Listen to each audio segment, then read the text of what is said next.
فلا أقسم بمواقع النجوم وإنه لقسم لو تعلمون عظيم إنه لقرآن كريم في كتاب مكنون لا يمسه إلا المطهرون تنزيل من رب العالمين.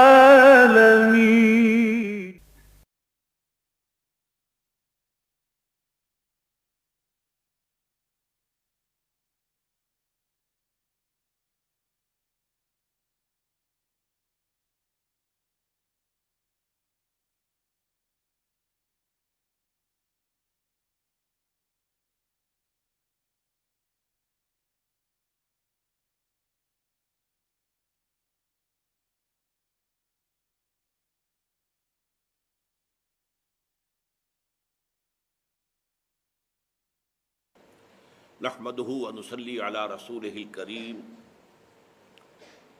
اما بعد فقد قال الله تبارك وتعالى كما ورد في سورة النساء اعوذ بالله من الشيطان الرجيم بسم الله الرحمن الرحيم ويستفتونك في النساء قل الله يفتيكم فيهن وما يتلى عليكم في الكتاب في يتامى النساء اللاتي لا تؤتونهن ما كتب لهن وترغبون أن تنكحوهن والمستضعفين من الولدان وأن تقوموا لليتامى بالقسط وما تفعلوا من خير فإن الله كان به عليما. صدق الله العظيم. رب اشرح لي صدری ویسر لي امری واحلل عقدۃ من لسانی یفقہوا قولی. اللهم ربنا الہمنا رشدنا واعذنا من شرور انفسنا. اللهم ارنا الحق حقا وارزقنا اتباعه وارنا الباطل باطلا وارزقنا اجتنابه. آمین یا رب العالمین. میں یہ عرض کر چکا ہوں کہ یہ جو رکوع ہے 19واں سورہ نساء کا، اس میں خطاب ہے مسلمانوں سے بحیثیت امت مسلمہ، اور اس میں بعض ان مسائل کی مزید وضاحت کی گئی ہے جو اس سورہ مبارکہ کے پہلے رکوع میں آیات نمبر 3 اور 4 میں آئے تھے، جن کے بارے میں کچھ لوگوں کو مغالطے ہو گئے تھے اور وہ وضاحت چاہ رہے تھے. چنانچہ آغاز ہو رہا ہے وَيَسْتَفْتُونَكَ فِي النِّسَاءِ. اے نبی، وہ آپ سے فتویٰ طلب کر رہے ہیں عورتوں کے بارے میں، شریعت کا حکم ماننا چاہتے ہیں، اور وہ چاہتے ہیں کہ انہیں بتایا جائے کہ شریعت کا اصل تقاضا کیا ہے. ظاہر بات ہے کہ اس کی ضرورت اسی لیے پیش آئی ہوگی کہ انہیں بعض چیزوں کے بارے میں کچھ خلجان ہوا ہو، پوری طرح بات سمجھ میں نہ آئی ہو. وہ سمجھ میں نہ آنے والی بات کیا تھی، وہ میں چاہتا ہوں کہ شروع کی وہ 2 آیتیں جو ہے ہم پڑھ لیں. فرمایا وَإِنْ خِفْتُمْ أَلَّا تُقْسِطُوا فِي الْيَتَامَى. اگر تمہیں یہ اندیشہ ہو کہ تم یتیموں کے بارے میں انصاف پر نہیں کر سکو گے، انصاف پر قائم نہیں رہ سکو گے، فَانكِحُوا مَا طَابَ لَكُم مِّنَ النِّسَاءِ مَثْنَىٰ وَثُلَاثَ وَرُبَاعَ. تو تم نکاح کر لیا کرو جن خواتین کو تم چاہو، تمہیں پسند آئیں، 2 2 3 3 اور 4 4. فَإِنْ خِفْتُمْ أَلَّا تَعْدِلُوا فَوَاحِدَةٌ. اور اگر تمہیں اندیشہ ہو کہ تم ان کے مابین عدل نہیں کر سکو گے تو ایک ہی پر اکتفا کرو. او ما ملکت ایمانکم، یا وہ لونیاں جو تمہاری ملک یمین ہو. ذالک ادنیٰ اللہ تعولوا، اور یہ قریب تر ہے اس سے کہ تم ایک ہی طرف جھک نہ جاؤ. وآتوا النساء صدقاتہن نحلہ، اور عورتوں کو ان کے مہر جو ہے خوش دلی کے ساتھ ادا کرو، خوشی کے ساتھ. فإن تبن لکم عن شیء منہ نفسا، پھر اگر وہ از خود اس میں سے کوئی چیز تمہیں چھوڑ دیں، بخش دیں، فَكُلُوهُ ہنیئا مَرِیئا، تو پھر اسے کھاؤ رچتا پچتا، یعنی پورے اطمینان کے ساتھ، کہ اگر بیوی نے اپنے مہر میں سے کچھ واپس کر دیا ہے، چھوڑ دیا ہے، تو ٹھیک ہے، تمہارے لیے جائز ہے۔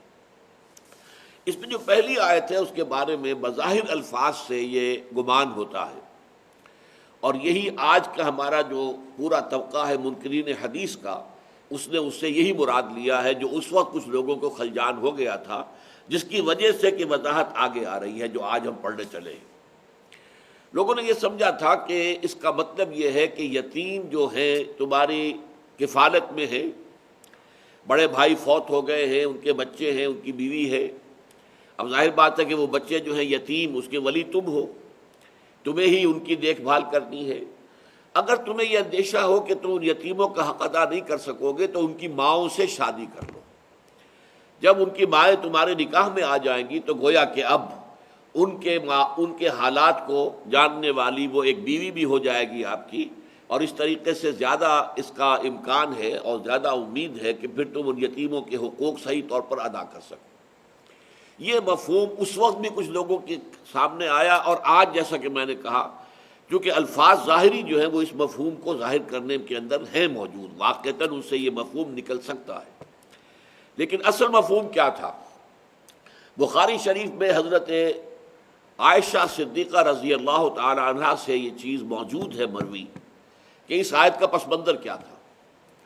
عرب میں یہ ہوتا تھا، جیسے میں نے ابھی کہا، بڑا بھائی فوت ہو گیا، اس کے بچے بھی ہیں، بیوی بھی ہے، اب وہ کرتے تھے کہ اس کی بچی سے نکاح کر دیا اپنے بیٹے کا، یا وہ جو بیوہ جو ہے عورت، اس سے شادی خود کر لی۔ جب یہ شادی کر رہے ان سے کہ جو خود ان کے زیر کفالت ہے، تو ظاہر بات ہے مہر دیا یا نہیں دیا، کون مانگنے والا ہے، کون پوچھنے والا ہے، ان یتیموں کی طرف سے کون بات کرنے والا ہے، کون ڈیمانڈ کر سکتا ہے؟ یا یہ ہے کہ اور جو حقوق ہیں زوجیت کے وہ ادا نہ کیے، جو بھی اللہ تعالیٰ نے حقوق رکھے ہیں۔ تو یہ جو ظلم ہوتا تھا صرف اس وجہ سے کہ یتیم بچیاں تمہاری کفالت میں آ گئیں، اس وجہ سے تم یہ ظلم کرتے ہو، تو یہ نہ کرو، ان سے شادی مت کرو، بلکہ ان کے تو ولی بن کر رہو، ان کے حقوق کی نگہداشت کرو۔ ان بچیوں کا نکاح کہیں اور ہوگا تو تم موجود ہوگے، ان کی پشت پناہی کرنے والے، انہیں سپورٹ کرنے والے، تاکہ جہاں ان کا نکاح ہوا ہے وہاں کے لوگ جرأت نہ کریں کہ ان کے حقوق کو تلف کریں۔ لہذا تم خود ان یتیم بچیوں سے نکاح مت کرو، بلکہ اور تمہارے لیے اجازت ہے، 2 3 3 4 تم جو ہے نکاح کر سکتے ہو، لیکن یہ ہے کہ اگر تمہیں اندیشہ یہ ہو کہ تم ان میں انصاف نہ کر سکو گے، 2 بیویاں تو کر لی، انصاف نہیں کر پا رہے، 3 بیویاں کر لی، 4 بیویاں کر لی، لیکن انصاف نہیں کر پا رہے، تو پھر ایک ہی پر جو ہے اتفاق کرو، یا پھر جو تمہاری جو بھی لونڈی ہے، جو تمہاری ملک یمین ہے، ملکیت میں ہے، اس پر اتفاق کرو، اور عورتوں کو ان کے حقوق ادا کرو۔ یعنی اس طریقے سے یتیم بچیوں سے نکاح خود کر لینا یا اپنے بیٹوں کا کرا دینا تاکہ یتیم بچیوں کی طرف سے کوئی بھی ان کے حقوق کا مطالبہ کرنے والا نہ ہو، تو یہ چیز بہت غلط ہے۔ عورتوں سے نکاح کرو تو چاہے وہ یتیم ہو اور چاہے وہ اپنے پیچھے ان کے والدین موجود ہوں، ان کو ان کے مہر ادا کیا کرو خوش دلی کے ساتھ، یہ نہیں کہ یہ کوئی تاوان تم پر آ گیا ہے۔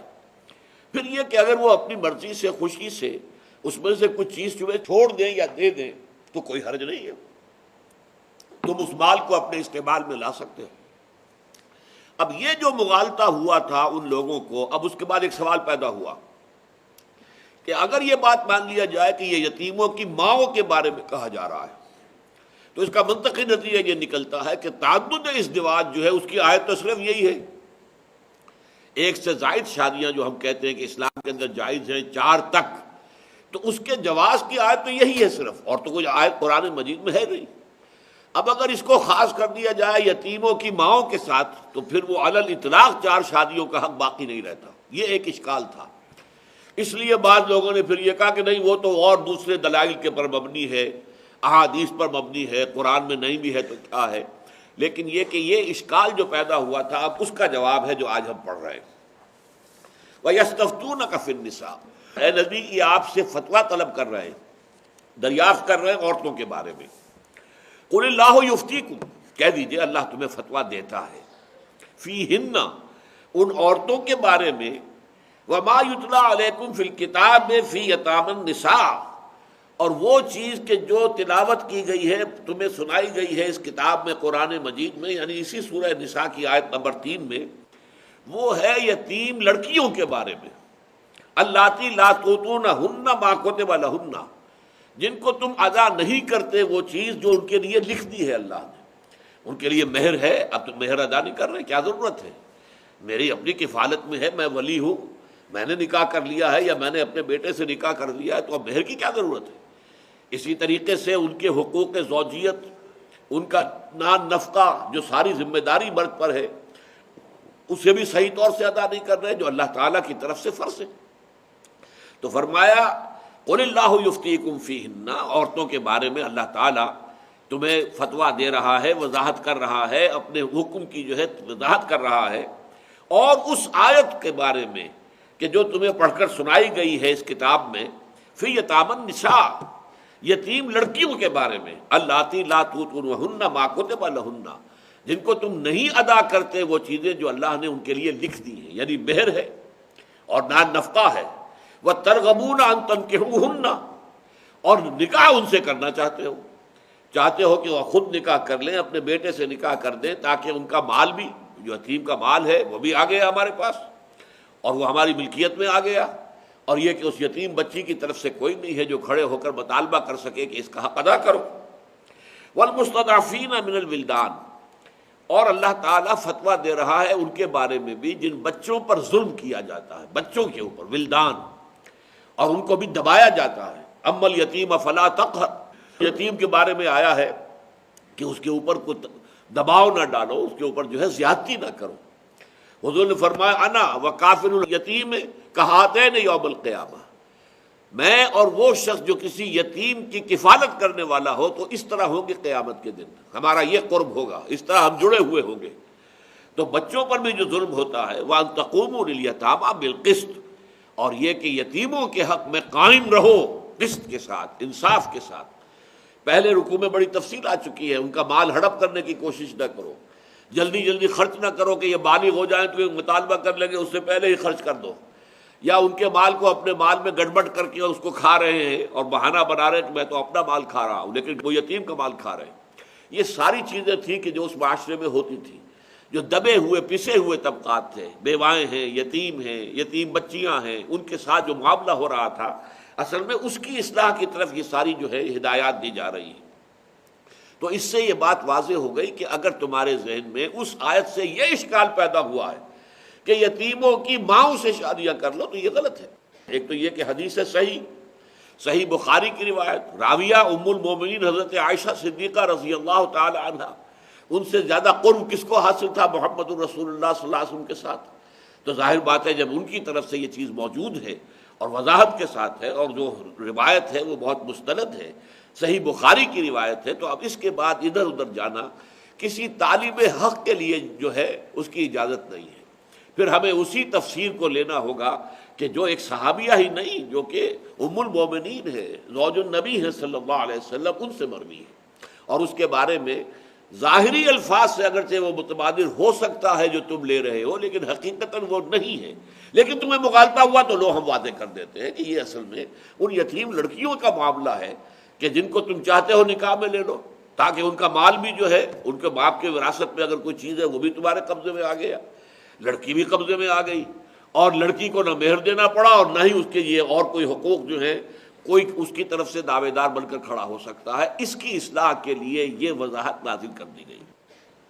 اب دوسرا مسئلہ، وَإِنِ امْرَأَةٌ خَافَتْ مِنْ بَعْلِهَا نُشُوزًا أَوْ إِعْرَاضًا، اور اگر کوئی عورت جو ہے اسے اندیشہ ہو جائے اپنے شوہر سے کہ وہ اس پر سختی کرے گا، نشوز، وہ سرکشی کرے گا، اس کے اوپر سختی کر رہا ہے، اس کے ساتھ صحیح معاملہ نہیں کر رہا، نرمی نہیں کر رہا ہے، او اعراض، یا اعراض کر رہا، پرواہ نہیں ہے، اس سے ملنا ہی نہیں ہے، اس سے ملاقات ہی نہیں ہے، اس کے حق زوجیت کو ادا ہی نہیں کر رہا، فلا جناح علیہما ان یصلحا بینہما صلحا، تو کوئی حرج نہیں ہے ان دونوں پر اگر وہ باہم ایک دوسرے کے ساتھ صلح کر لیں، وصلح خیر، اور صلح یقیناً بہت اچھی شے ہے۔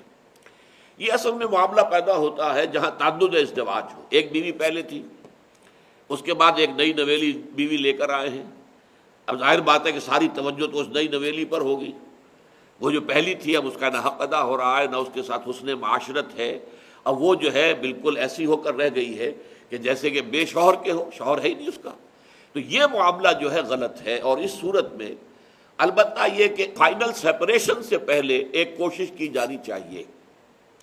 اگر بیوی اور شوہر آپس میں صلح کر لیں، بیوی کہے کہ ٹھیک ہے مجھے طلاق نہ دو تم، ٹھیک ہے میں رہوں گی، البتہ یہ ہے کہ میں تم سے اس انصاف کا مطالبہ نہیں کرتی کہ بالکل برابر کرو مجھے اور اپنی نئی بیوی کو، اس میں جو کمی بیشی تمہاری طرف سے ہوگی میں اسے گوارا کر لوں گی، لیکن مجھے طلاق نہ دو۔ اصل میں یہ اس معاشرے میں ہوتا ہے جہاں پر کہ مطلقہ کے لیے شادی کا امکان نہیں رہتا۔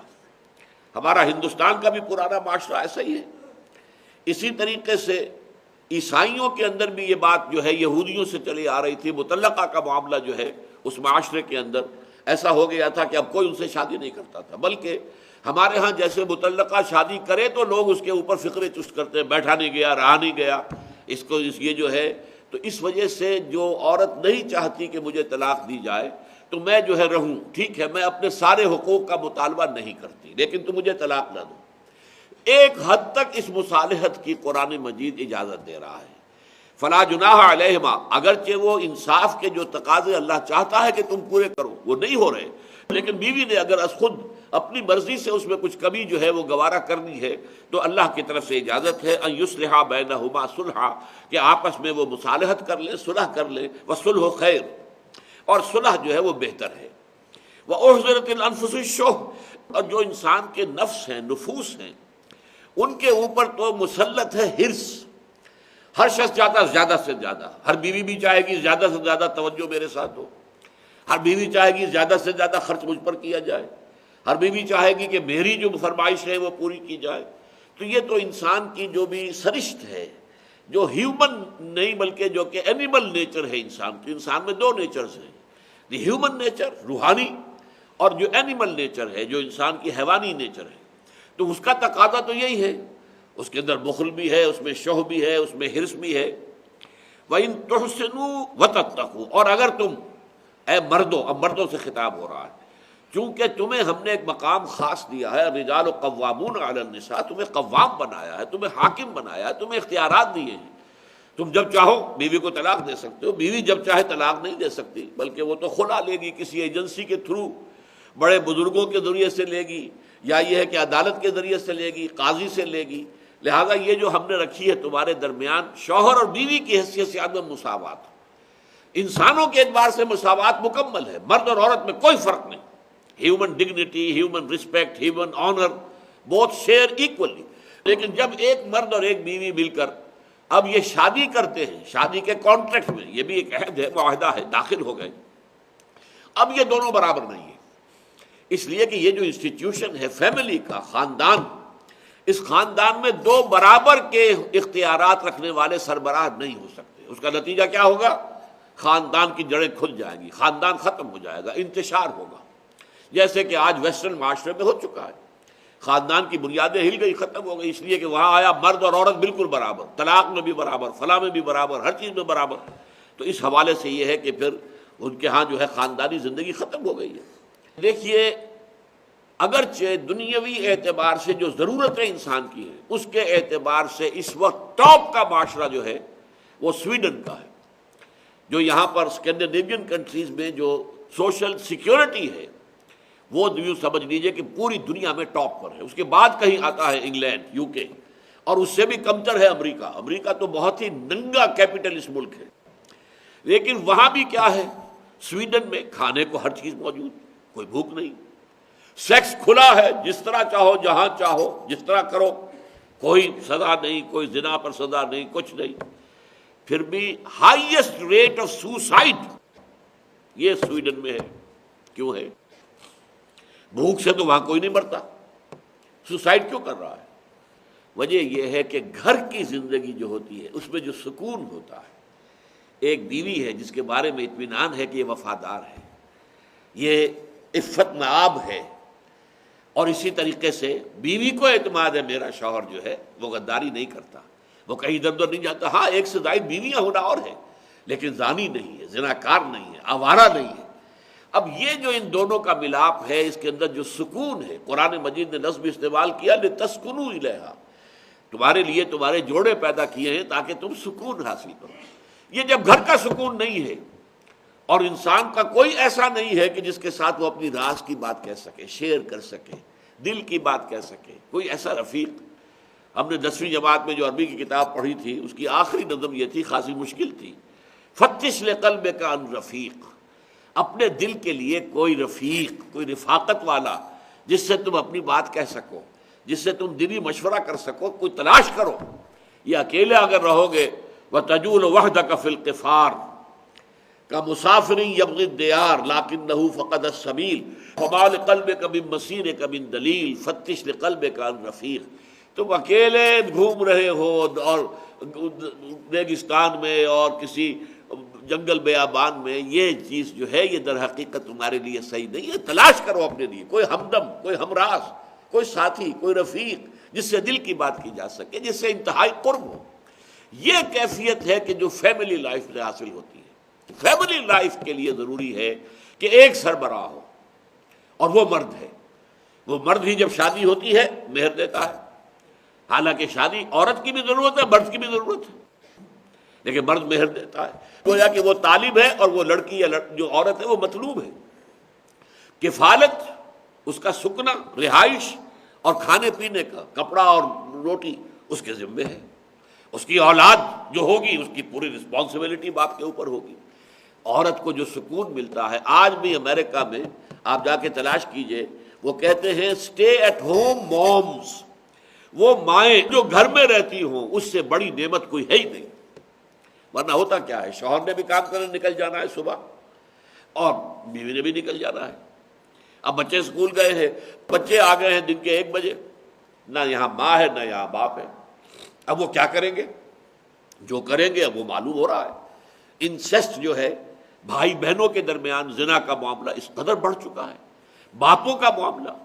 اور امریکہ کے اندر جو ہمارے سائیکیٹرسٹ ہیں بھائی، ڈاکٹر جو علاج ذہنی امراض کا علاج کرنے وہ بتاتے ہیں کہ اب امریکہ کا سب سے بڑا پرابلم جو ہے وہ ایڈز نہیں ہے، وہ ٹی بی نہیں ہے، کینسر بھی نہیں ہے، بلکہ انسیسٹ، دماغی امراض جو ہے ان کا اصل سبب کیا انسیسٹ ہے۔ جو حرام، جو محرم رشتے ہیں، باپ بیٹی، خسر اور بہو، بھائی اور بہن، ماں اور بیٹا، جب یہ ملوث ہوتے ہیں تو پھر ان کو جو داغ لگتا ہے ذہن پر، قلب کے اوپر، اس کے نتیجے میں وہ دماغی توازن کھو بیٹھتے ہیں، پھر علاج ہوتے ہیں۔ مہنگی ترین دوائیاں جو ہیں وہ دماغی امراض کی دوائیاں ہیں، اور سب سے زیادہ کمائی جن کی ہے وہ سائیکیٹرسٹ ہیں امریکہ کے اندر۔ تو یہ سارا معاملہ جو ہوتا ہے وہ خاندانی نظام کی شیرازہ بندی جو ہے وہ ختم ہو جائے، شیرازہ جو ہے بکھر جائے، تو پھر اس کے بعد سکون نہیں مل سکتا آدمی کو۔ کھانے کو سب کچھ ہے، فریج بھرا ہوا ہے، اور ویسے بھی سیکس کے ہر طریقے کو آپ اختیار کر سکتے ہیں، لیکن سکون نہیں ملتا۔ وہ ہے ایک گھر کے اندر۔ اس اعتبار سے میں آپ کو بتا رہا تھا کہ جس معاشرے میں مطلقہ عورتوں کی شادی کو برا سمجھا جائے، بیواؤں کی شادی کو برا سمجھا جائے، ہمارا جو پس منظر ہے ہندوانہ پس منظر، اس میں بیوہ کی شادی کیا تھی؟ بیوہ کے لیے تو سب سے اعلیٰ کام کیا ہے؟ وہ ستی ہو جائے، اسے تو جینے کا حق ہی نہیں ہے، وہ اپنے شوہر کے ساتھ ہی آگ میں جل مرے، یہ ہے اس کے لیے بہترین مقام، اونچا ترین مقام، مذہبی اعتبار سے بلند ترین مقام۔ اگرچہ اب ہندوستان میں اس پر پابندی ہے، تاہم پھر بھی بعض علاقوں میں ہوتا، ستی ہو رہی ہے۔ وہ تو اس کے بعد کہیں پولیس کو اطلاع ملی، کچھ اور ہوا تو کچھ پکڑ دھکڑ ہوئی تو ہوئی، لیکن یہ کہ ہو رہی ہے، جو سمجھتے ہیں کہ مذہبی اعتبار سے یہ اونچا کام ہے۔ تو وہاں اصل میں پھر یہ کہ عورت یہ کہتی ہے کہ آپ مجھے پورے حق ادا نہ کیجیے، میں آپ کے ساتھ رہنا چاہتی ہوں، مجھے طلاق نہ دیجیے۔ تو اس میں اگر باہمی رضامندی سے یہ معاملہ ہو جائے تو اللہ اس کی اجازت دے رہا ہے، اس لیے کہ فطری بات ہے، اس کے اندر انسان کا جو ہے خود اسے اپنے اوپر پورا کنٹرول نہیں ہوگا، جیسے آگے چل کر بات آ رہی ہے۔ وَإِنِ امْرَأَةٌ خَافَتْ مِنْ بَعْلِهَا نُشُوزًا أَوْ إِعْرَاضًا فَلَا جُنَاحَ عَلَيْهِمَا أَنْ يُصْلِحَا بَيْنَهُمَا صُلْحًا وَصُلْحُ خَيْرٌ وَأُحْضِرَتِ الْأَنفُسُ الشُّحَّ وَإِنْ تُحْسِنُوا وَتَتَّقُوا۔ لیکن اے مردو، تمہاری مردانگی کا تقاضا یہ ہے کہ تم اچھا سلوک کرو، احسان کی روش اختیار کرو، اللہ سے ڈرو، حتی الامکان حقوق ادا کرو۔ وَإِن تُحْسِنُوا وَتَتَّقُوا فَإِنَّ اللَّهَ كَانَ بِمَا تَعْمَلُونَ خَبِيرًا۔ تو پھر جو کچھ تم کر رہے ہو اللہ اس سے خوب واقف ہے، اللہ جانتا ہے، وہ اللہ تعالیٰ تمہارا ہر عمل جو ہے وہ اس کی نگاہ میں ہے، تم جو لفظ زبان سے نکالتے ہو وہ بھی اس کے علم میں ہے، تمہیں ایک ایک لفظ جو زبان سے نکالتے ہو اس کی جواب دہی کرنی پڑے گی. You will be held responsible. تمہیں یہ کہنے کا حق تھا یا نہیں تھا. اب تیسری بات آ گئی. وہاں یہ آیا تھا کہ اگر تمہیں یہ اندیشہ ہو کہ تم انصاف نہیں کر سکو گے، عدل نہیں کر سکو گے 2 بیویوں یا 3 بیویوں کے درمیان، تو پھر فواحدہ، تو پھر ایک کے اوپر اکتفا کرو. یہ تو ہے اونچا اخلاقی مقام. لیکن بعض اوقات جو ہے مردوں کے لیے بے راہ روی سے بچنے کے لیے دوسری شادی ناگزیر ہو جاتی ہے. اس دوسری شادی کی ناگزیر ہونے کے اعتبار سے کہا جا رہا ہے کہ اب اگر یہ صورتحال پیش آ گئی ہے تو آپ کتنا بھی انصاف کرنا چاہیں، ایک پہلو ایسا ہے جس میں انصاف کرنا آپ کے اختیاری میں نہیں ہے. جو چیزیں ناپ تول میں آئیں گی وہ برابر کر دی. سکنا ایک جیسا دے دیا، مکان ایک جیسا دے دیا دونوں کو، یا رہنے کی جگہ ایک ہی مکان میں ہے تو صحیح برابر جو ہے وہ تقسیم کر دی. آپ نے اپنا وقت بھی برابر تقسیم کر دیا. 2 بیویاں تو ایک رات ایک کے ساتھ ہے، دوسری ساتھ دوسرے کے ساتھ سو رہے ہیں. یہ سب کچھ بھی کر دیا. نان نفقہ دونوں کو برابر دے دیا. لیکن دلی میلان یہ تمہارے اختیاری میں نہیں. تم اس کے اوپر قادر نہیں ہو. دل کا رجحان تمہارے اختیار میں نہیں ہے. فرمایا وَلَن تَسْتَطِيعُوا أَن تَعْدِلُوا بَيْنَ النِّسَاءِ وَلَوْ حَرَصْتُمْ، اور تم اس پر قادر نہیں ہو کہ تم عورتوں کے درمیان انصاف کر سکو چاہے خواہ تم کتنا ہی چاہو. لیکن یہاں مراد کیا ہے؟ گننی اور مقدار میں جو چیزیں ہوں گی، ٹائم وائز، منی وائز، اس میں برابر کرنا ہوگا. چنانچہ حضور صلی اللہ علیہ وسلم کا دیکھیے آپ کو کیا آپ کا معمول تھا. ظاہر بات ہے کہ ایک وقت میں 8 ازواج بھی رہی ہیں آپ کے نکاح میں، تو وہ باری ہوتی تھی. ایک ایک رات آپ تمام ازواج کے ساتھ گزارتے تھے. اور ایسا نہ ہو کہ ایک زوجہ سے ملاقات ہی ہو رہی ہے 1 ہفتے کے بعد. نہیں، عصر مغرب کا درمیان کا وقت آپ نے رکھا ہوا تھا. تمام ازواج کے یہاں چکر لگاتے تھے، 5-5 منٹ، 7-7 منٹ. مزاج پوچھ لیا، مزاج پرسی ہو گئی، اور ان کو بھی خوشی ہو گئی کہ حضور ہمارے پاس بھی آ گئے ہیں. اب یہ تمام چیزوں کی نفقہ برابر. اور اس کے بعد آپ کہتے تھے اللہم ھذا قسمی فیما املک فلا تلمنی فیما تملک ولا املک. اے اللہ، جس میں میرا اختیار ہے تو میں نے یہ تقسیم برابر کر دی ہے. برابر وقت گزار رہا ہوں، برابری ہر شے کے اندر ہے. اسی طریقے سے خرچہ اخراجات جو بھی دے رہا ہوں کم ہے. ظاہر بات ہے فقر ہے حضور کے ہاں، اختیاری فقر ہے، تو وہ بھی لیکن برابری. لیکن اے پروردگار، مجھے ملامت نہ کیجو اس چیز کے بارے میں جس پر اختیار تیرا ہے، میرا نہیں ہے.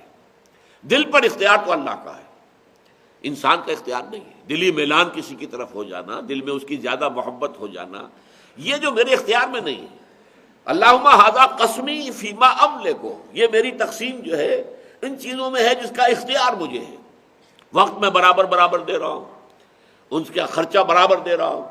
لیکن یہ کہ فلا تلمنی فیما تملک ولا املک، لیکن مجھے اس چیز میں ملامت نہ کیجیے، مجھے اس کے اوپر گرفت نہ کیجیے جس کا اختیار تیرے ہاتھ میں، میرے ہاتھ میں نہیں.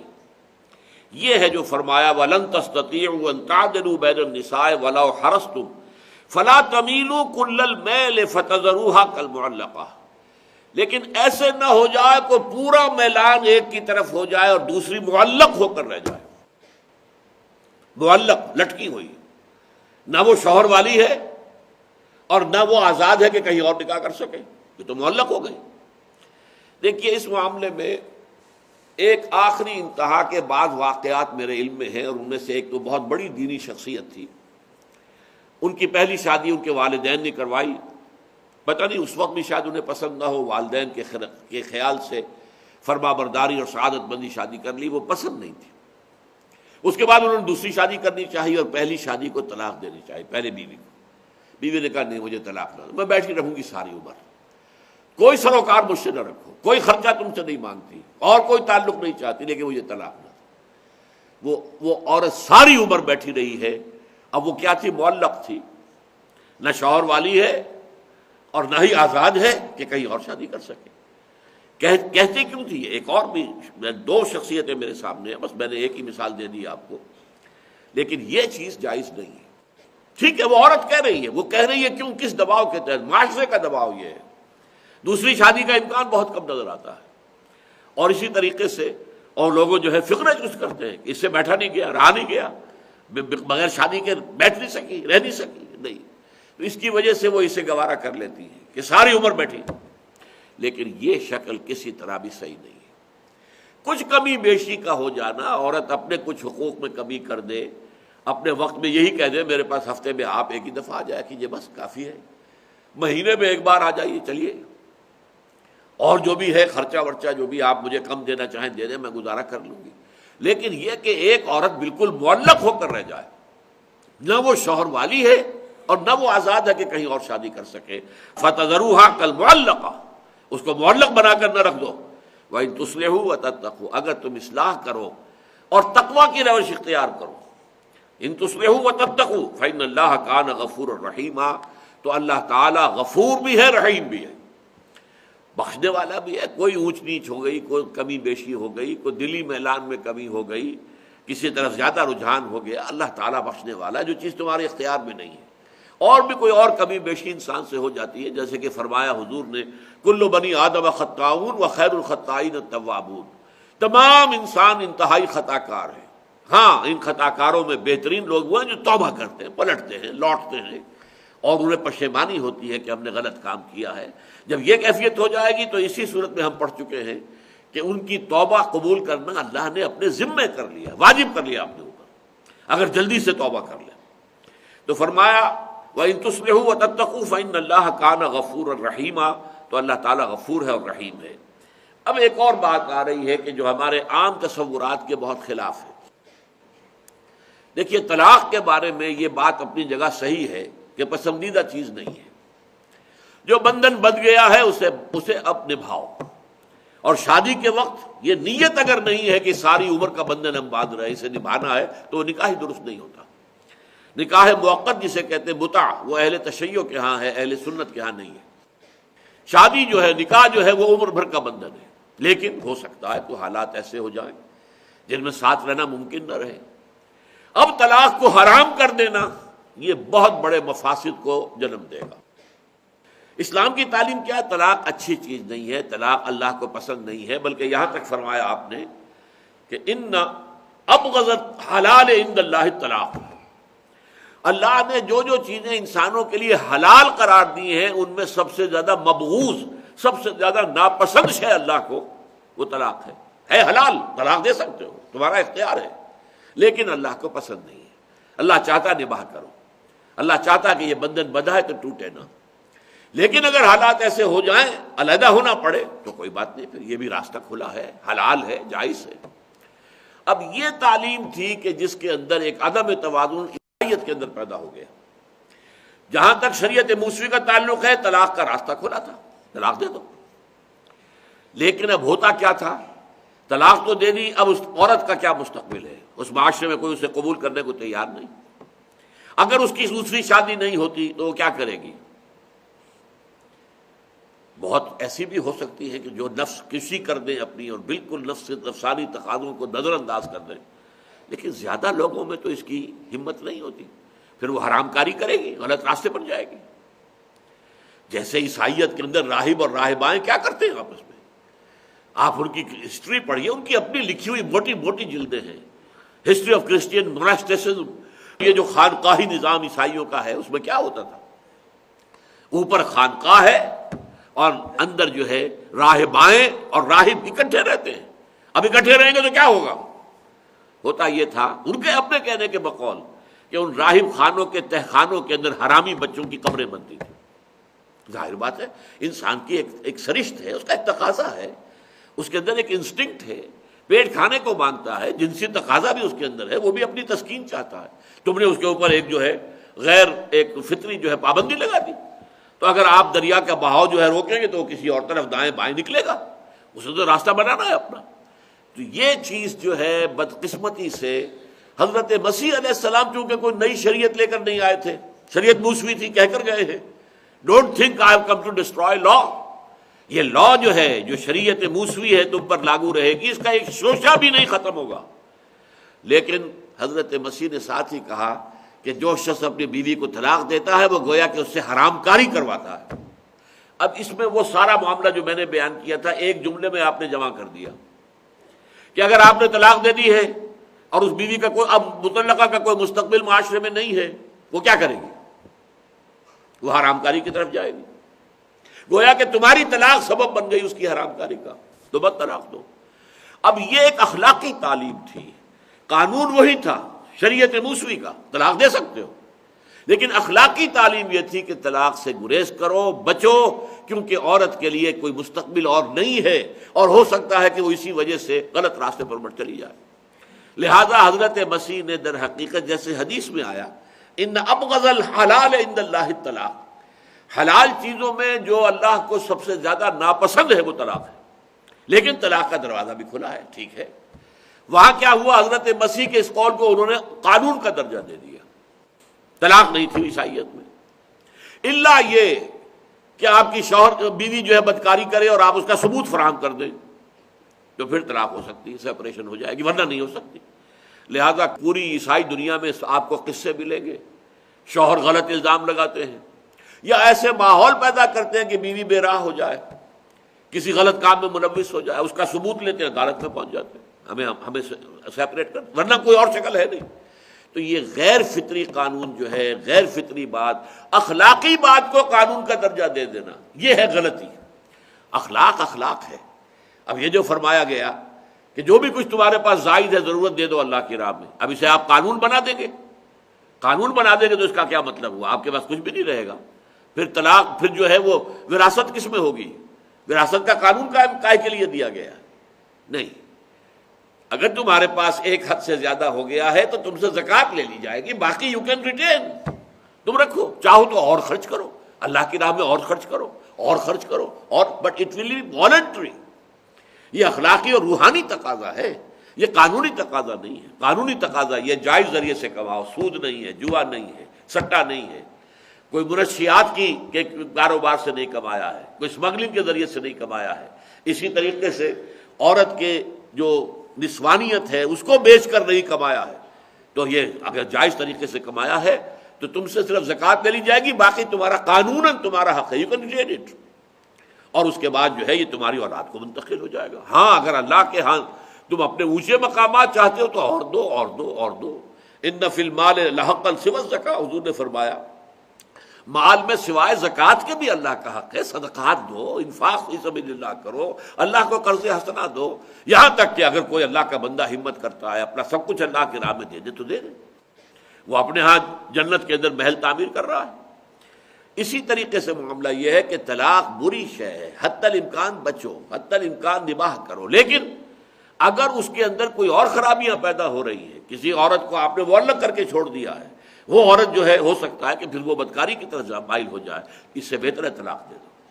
تو میرے نزدیک ان لوگوں کا طرز عمل صحیح نہیں تھا جنہوں نے عورتوں کا یہ کہنے پر بھی کہ آپ میں کوئی تعلق نہیں آپ سے رکھنا چاہتی، نہ آپ مجھ سے رکھیں، نہ کوئی پیسہ، کچھ نہیں، لیکن مجھے طلاق نہ دیں، یہ اصل میں معاشرے کے دباؤ کی وجہ سے وہ یہ کہتی تھی۔ اس کو قبول کرنا درست نہیں تھا جس نے بھی کیا ہے۔ چنانچہ یہاں فرمایا وَإِن يَتَفَرَّقَا يُغْنِ اللَّهُ كُلًّا مِّن سَعَتِهِ، اگر وہ ایک دوسرے سے جدا ہو جائیں تو اللہ تعالیٰ اپنی وسعت سے دونوں کو غنی کر دے گا۔ اب دیکھیے یہاں ایک طرح کی ترغیب آ رہی ہے۔ اگر تمہارے مزاج نہیں مل رہے، ہر وقت کی کھٹ پٹ ہے، ہر وقت جو ہے وہ گھر کے اندر جو ہے وہ چپکلش ہو رہی ہے، تو میں ہو رہی ہے، تو یہ زندگی تو کوئی گھریلو زندگی پسندیدہ نہیں ہے۔ اگر نہیں مزاج ملتا، نہیں تمہارے اندر موافقت ہوتی، نہیں تمہارے اندر باہمی جو ہے ایک دوسرے کے لیے ایک موافقت اور انڈرسٹینڈنگ ہوتی، تو ٹھیک ہے علیحدہ ہو جاؤ۔ گھر کو عذاب نہ بنائے رکھو، گھر کو جنگ کا مورچہ نہ بنائے رکھو۔ ظاہر بات ہے اس حال میں جو اولاد پرورش پائے گی وہ نیگیٹوز لے کر آئے گی، احساسات و جذبات، اس لیے کہ اس کے اندر جو ہے وہ ایک مثبت اخلاق پیدا ہی نہیں ہو سکتے۔ دیکھتے ہیں ماں باپ کو لڑ رہے ہیں، ہر وقت جو ہے ان کے درمیان چپکلش ہو رہی ہے، ہر وقت جو ہے وہ کھٹ پٹ چل رہی ہے، تو اس کا نتیجہ کیا ہوگا؟ اس ماحول میں جو بچے پروان چڑھیں گے وہ مثبت کردار لے کر نہیں ابھریں گے، منفی کردار لے کر ابھریں گے۔ اس سے بہتر علیحدہ ہو جاؤ۔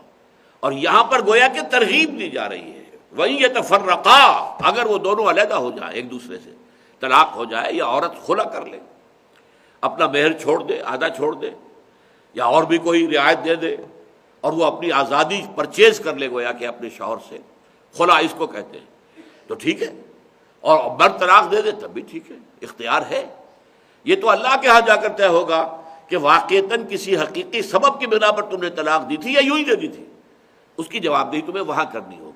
لیگلی یو آر انٹائٹلڈ، تمہیں طلاق دینے کا حق حاصل ہے، اگرچہ اس میں بھی جیسا کہ آپ کو معلوم ہے آج کل بہت غلط حرکت ہوتی ہے، ایک دم غصے میں آئے 3 طلاق، طلاق طلاق طلاق، یہ بہت بڑا گناہ ہے، بہت بڑا گناہ ہے۔ حضرت عمر سے پہلے رضی اللہ تعالی عنہ، حضور کے دور میں حضرت ابوبکر کے زمانے میں یہ رواج تھا کہ حضور پوچھ لیتے تھے بھئی تم نے 3 طلاقیں کہی تھی، تمہارا 3 ہی کا ارادہ تھا یا 1 کا تھا؟ اگر اس نے کہا 3 ہی کا تھا تو ٹھیک ہے، پھر سیپریشن ہو گئی، جاؤ، چھٹی ہوئی، اب تم دوبارہ نکاح بھی نہیں کر سکتے، رجوع بھی نہیں کر سکتے، اور اس عورت کی تم سے شادی نہیں ہو سکتی جب تک کہ اس کی شادی کسی اور سے نہ ہو، اور پھر وہ بھی ان نارمل کورس، وہ بھی اگر طلاق دے دے تو پھر دوبارہ تمہاری آپس میں شادی ہو سکتی ہے، ورنہ نہیں۔ لیکن اگر اس نے کہہ دیا جی میری نیت تو 1 ہی تھی، میں تو غصے کے اندر کہہ بیٹھا 3، نیت 1 کی، اچھا ٹھیک ہے، پھر 1 ہے تو تم رجوع کر سکتے ہو، گویا کہ اس کی نیت اور اس کے سٹیٹمنٹ پر چھوڑ دیا جاتا تھا۔ اس کا نتیجہ کیا نکلا کہ لوگوں نے ستانا شروع کیا عورتوں کو، ایک دم 3 طلاق، اس کے بعد کہہ دیا جی میری تو نیت تو 1 کی تھی، لیکن عورتوں پر روب گھانٹنے کے لیے، لہذا حضرت عمر نے کہا کہ اب اگر کسی نے 3 طلاقیں بیک وقت دی تو وہ 3 ہی ہوگی۔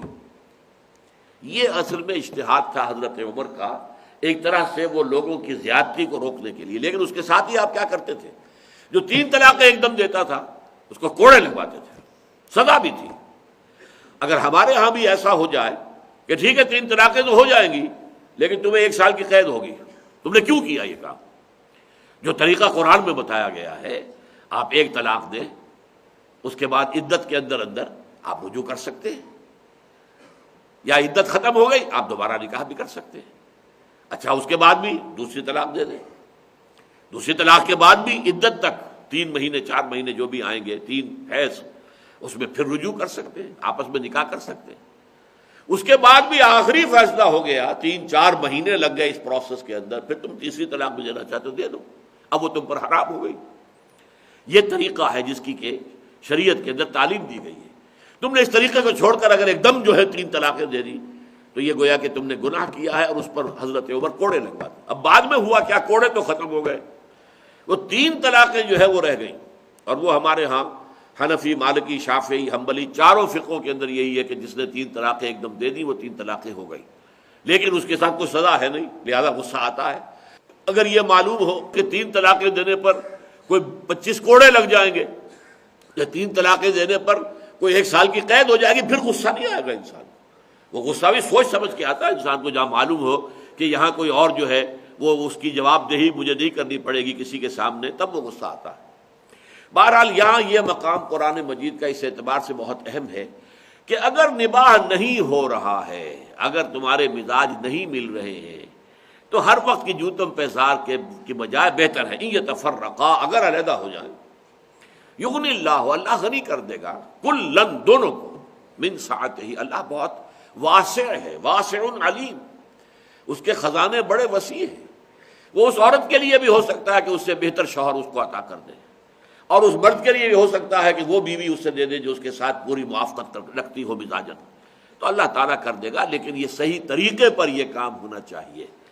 حضرت مسیح نے جو کچھ کہا تھا وہ اخلاقی تعلیم تھی، روحانی تعلیم تھی، قانون نہیں تھا، قانون وہی تھا شریعت موسوی کا بھی جو قرآن کا ہے۔ طلاق دے سکتے ہو لیکن طلاق دینے کے لیے کوئی واقعی وجہ ہونی چاہیے، 10 دفعہ بلکہ 100 دفعہ سوچو طلاق سے پہلے، اور جس طرح بھی ہو سکے، ہم اسی صورت میں پڑھ چکے ہیں کہ ہو سکتا ہے تمہیں کوئی بری بیوی اچھی نہ لگتی ہو، لیکن ہو سکتا ہے کہ جو تمہیں اچھی نہیں لگتی اس میں اللہ نے بہت خیر کثیر رکھا ہو، کوئی عورت خوبصورت نہیں ہے، تم ذرا اس کی سیرت کو دیکھو، اس کے اندر تقویٰ ہے تو وہ دیکھو، اس کے اندر دینداری ہے تو اس کو دیکھو، وہ چیزیں ہو سکتی ہے کہ وہ زیادہ قابل قدر اس کے اندر موجود ہو، اس کی قدر کرو، صرف صورت ہی تو کوئی شے نہیں ہے۔ حضور نے تو فرمایا کہ شادی کی جاتی ہے عام طور پر یا کسی عورت کے مال کی وجہ سے، اس کو بڑا مال ملے گا باپ سے، بہت امیر لڑکی ہے، یا یہ ہے کہ اس کی شکل و صورت بڑی حسین ہے، یا خاندان بڑا اونچا ہے، حسب نسب، اور یہ ہے کہ ایک شخص کرتا ہے دین کے لیے شادی، دین کے لیے نیک عورت مجھے ملے جو اللہ کی فرما بردار ہو، اللہ کے احکام پر چلنے والی ہو، اللہ کے دین کی خدمت کرنے والی ہو، میں اللہ کی راہ میں جہاد کروں تو وہ میرا ساتھ دے، میرے ساتھ تعاون کرے، میری عدم موجودگی میں اپنی عصمت کی بھی حفاظت کرے، میرے مال کی بھی حفاظت کرے، میرے بچوں کی سرپرستی صحیح طور سے کرے، تو اگر جو شخص جو ہے تم بہت اچھا آدمی وہ ہے جو دین کے لیے شادی کرتا ہے، باقی چیزیں پس پشت، اصل شے دینداری، تقوی، نیکی۔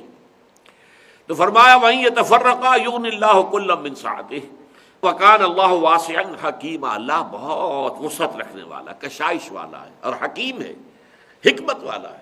اس نے جو احکام دیے ہیں تمہیں حکمت پر مبنی ہے۔ وہ یہ بھی چاہتا ہے کہ طلاق مت دو، نباہ کرو، چاہے تمہیں اپنی بیوی کی کوئی بات ناپسند ہے لیکن آپ اس ناپسند پہلو کے ساتھ دیکھیے، اس میں کوئی پسندیدہ پہلو ہے اسے نگاہ میں رکھیے تاکہ آپ کی نگاہ میں اس کی ایک خود وقت رہے، قدر رہے۔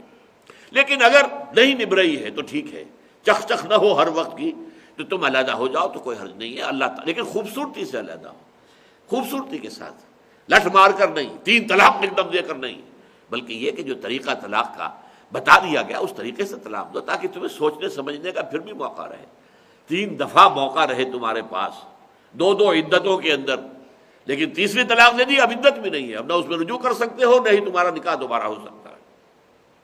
وَلِلَّهِ مَا فِي السَّمَاوَاتِ وَمَا فِي الْأَرْضِ، اور اللہ ہی کے لیے ہے جو کچھ کہ ہے آسمانوں اور زمین میں۔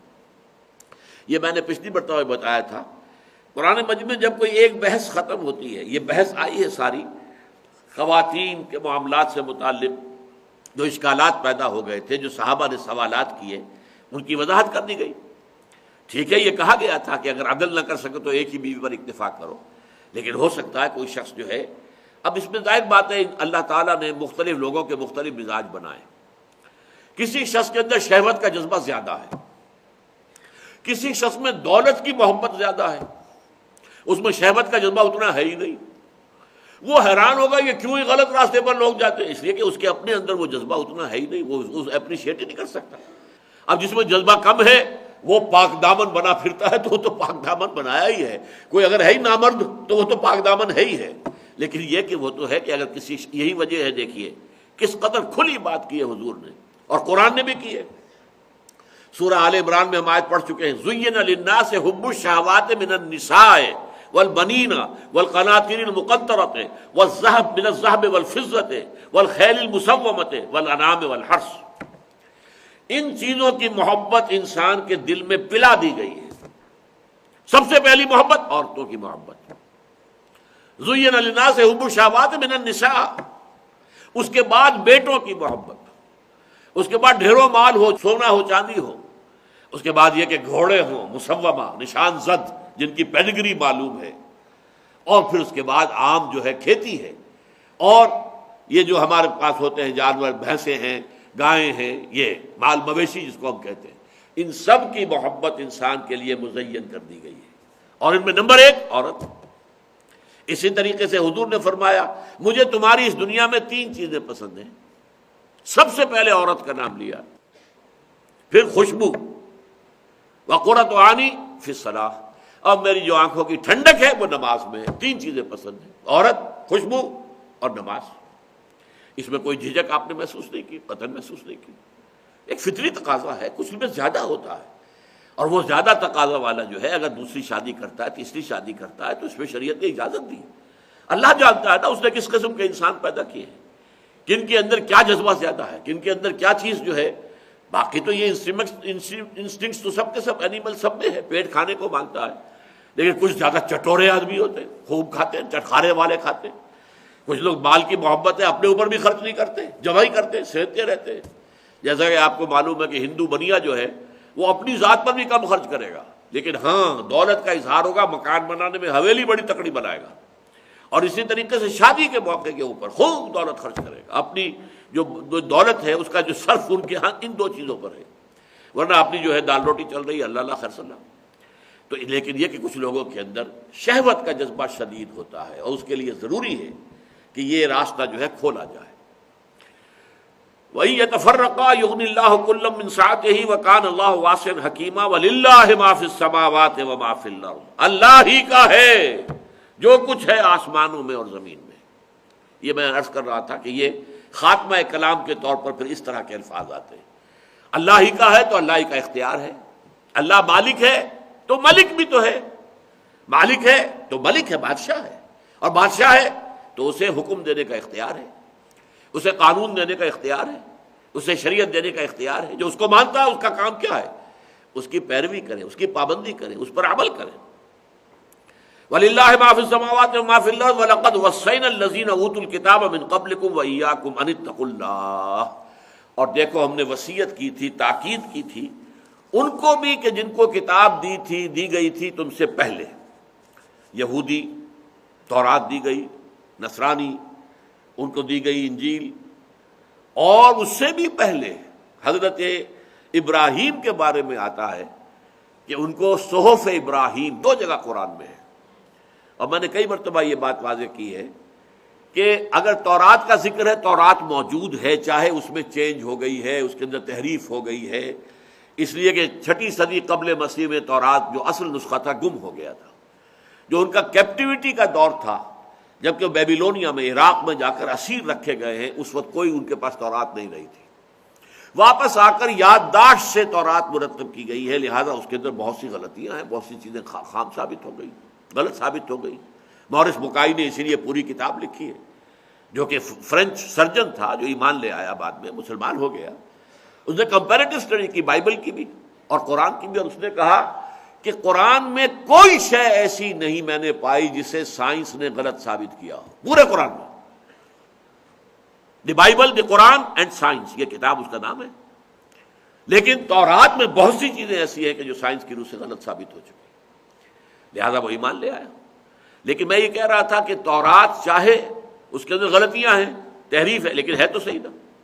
انجیل چاہے اس میں بھی تحریف ہے تو صحیح. زبور اس میں بھی تحریف ہے تو صحیح.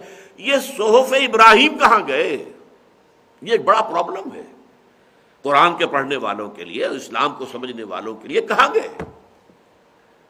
آج ہم کوئی کسی کتاب کو نہیں جانتے کہ یہ صحف ابراہیم ہے، چاہے وہ صحیح ہے یا چاہے غلط ہے، لیکن صحف ابراہیم کے نام سے کوئی کتاب ہے؟ ایگزسٹ نہیں کرتی. میرے گمان میں، جو میں نے کئی مرتبہ عرض کیا ہے، کہ ہندوؤں کے اپنشدز جو ہیں وہ صحف ابراہیم ہے، اور برہما کا جو تصور آیا ہے ہندوازم میں، وہ در حقیقت ابراہیم کی بدلی ہوئی شکل ہے. کچھ لوگ نسل ابراہیمی کے جو ہے وہ آئے ہندوستان کے اندر. ایک تو آپ کو معلوم ہونا چاہیے کہ حضرت ہاجرہ سے تو ایک بیٹا تھا، حضرت اسماعیل. پھر حضرت سارہ سے حضرت اسحاق ہوئے. پھر حضرت قطورہ سے 6 بیٹے ہوئے، جن میں سے صرف ایک کا ذکر ہمیں معلوم ہے، مدین، کہ جن میں شعیب، حضرت شعیب کو بھیجا گیا. باقی 5 بیٹوں کی اولاد کہاں گئی کچھ پتہ نہیں. پھر حضرت اسحاق کے ہاں 2 بیٹے ہوئے، اور دونوں ہوئے جڑواں، ٹوئنز. اور ان دونوں کے اندر پہلے جو ولادت پایا، چاہے چند منٹ کا فرق ہوتا ہے، لیکن ہوتا تو ہے، کوئی پہلا ہے کوئی بعد میں ہے. ایک دم تو 2 برآمد نہیں ہوتے وہاں کے پیٹ سے. تو جو بڑا تھا اس کا نام عیسو تھا، اور جو اس کے بعد آیا ہے اور اس کے پیچھے آیا ہے عقب، اسی سے اس کا نام یعقوب پڑ گیا، پیچھے آنے والا. یعقوب عقب سے کہتے ہیں. تو یعقوب کی اولاد تو 12 قبیلے جو ہیں بنی اسرائیل کے، وہ ہمیں معلوم ہیں، جو نکلے تھے مصر سے 6 لاکھ کی تعداد میں. اور بک آف ایکسوڈس جو ہے بائبل کی کتاب الخروج، اس کے اندر جو ہے سارا کا سارا موجود ہے. فلاں قبیلے کے اتنے مرد، اتنی عورتیں، اتنے بچے، فلاں کے اتنے مرد، اتنی عورتیں، اتنے بچے. ٹوٹل 6,600,000 تھے جب وہ نکلے ہیں مصر سے. لیکن عیسو کی اولاد کہاں گئی؟ یہ بھی ایک غور طلب بات ہے. پھر یہ 12 قبیلے بھی کچھ عرصے کے بعد گم ہو گئے. ان میں سے بعض جنہیں کہتے ہیں last tribes of the house of Israel, یہ کہاں گئے؟ میرے نزدیک ان تینوں میں سے کچھ جو ہے قبائل وہ آئے ہیں ہندوستان میں، اور ہندوستان میں پھر جو تحریف ہوئی، حضرت مسیح کو خدا کا بیٹا بنا دیا. وہ تو قرآن میں اگر وضاحت نہ ہو تو ہمیں کیسے معلوم ہو کہ حضرت مسیح تو اللہ کے رسول تھے؟ وہ بیٹے تو نہیں تھے. جیسے اور نبی تھے اور رسول تھے، ایسے حضرت مسیح بھی رسول تھے. تو معلوم ہوتا ہے کہ حضرت ابراہیم کو خدا بنا دیا گیا، یا خدا کا اوتار بنا دیا گیا. یہ ہندوازم کے اندر اوتار کا فلسفہ بہت ہے کہ خدا خود انسانوں کی صورت میں ظہور پذیر ہو جاتا ہے. یہ بڑے بڑے اوتار ہیں ان کے. کرشن جی مہاراج ہوں اوتار ہیں، رام چندر جی ہیں اوتار ہیں. تو ایسے ہی انہیں پہلے اوتار سمجھا گیا ہو اور پھر خدا ہی بنا لیا گیا ہو، یہ عین ممکن ہے. اس لیے کہ جو توحید حضرت ابراہیم کا سب سے بڑا وصف کیا ہے، ما کان من المشرکین، توحید بلند ترین سطح پر اپنشد کے اندر موجود ہے۔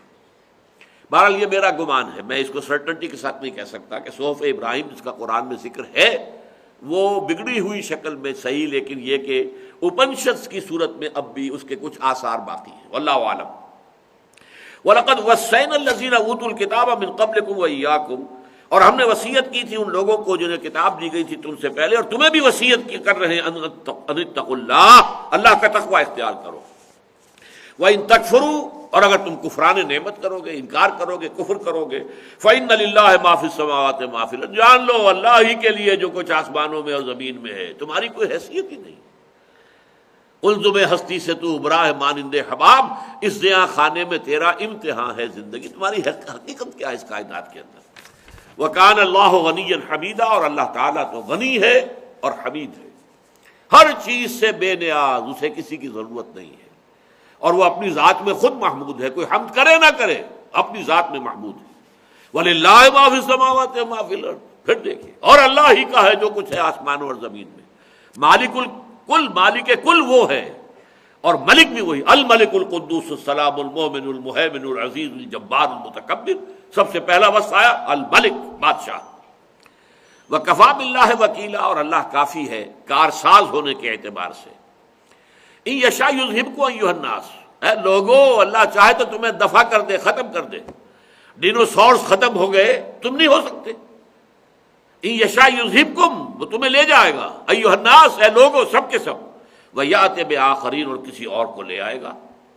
وکان اللہ علی ذلک قدیرا، اللہ اس چیز پر قادر ہے۔ من کان یرید ثواب الدنیا فعند اللہ ثواب الدنیا والآخرہ، جو کوئی دنیا ہی کے بدلے کا طالب بن جاتا ہے تو سوچو اللہ کے پاس تو دنیا کا بدلہ بھی ہے اور آخرت کا بھی ہے۔ تو ہی ناداں چند کلیوں پر قناعت کر گیا، ورنہ گلشن میں علاج تنگی دامہ بھی تھا۔ تم اس دنیا پر ریچھ گئے، اسی کو اپنا مطلوب بنا لیا، مقصود بنا لیا، اسی کی زلف گرا گیر کے اسیر ہو گئے، اسی کی محبت میں گم ہو گئے۔ کافر کی یہ پہچان کے آفاق میں گم ہے، اور مومن کی یہ پہچان کے گم اس میں ہے آفاق۔ تم دنیا کے طالب بن کر رہے گا، اللہ کے پاس دنیا بھی ہے، آخرت بھی ہے۔ وَكَانَ اللَّهُ سَمِيعًا بَصِيرًا، اور یقیناً اللہ سب کچھ سننے والا اور سب کچھ دیکھنے والا ہے، ہر چیز کا دیکھنے والا ہے۔ بارک اللہ لی ولکم فی القرآن العظیم ونفعنی وإیاکم بالآیات والذکر الحکیم۔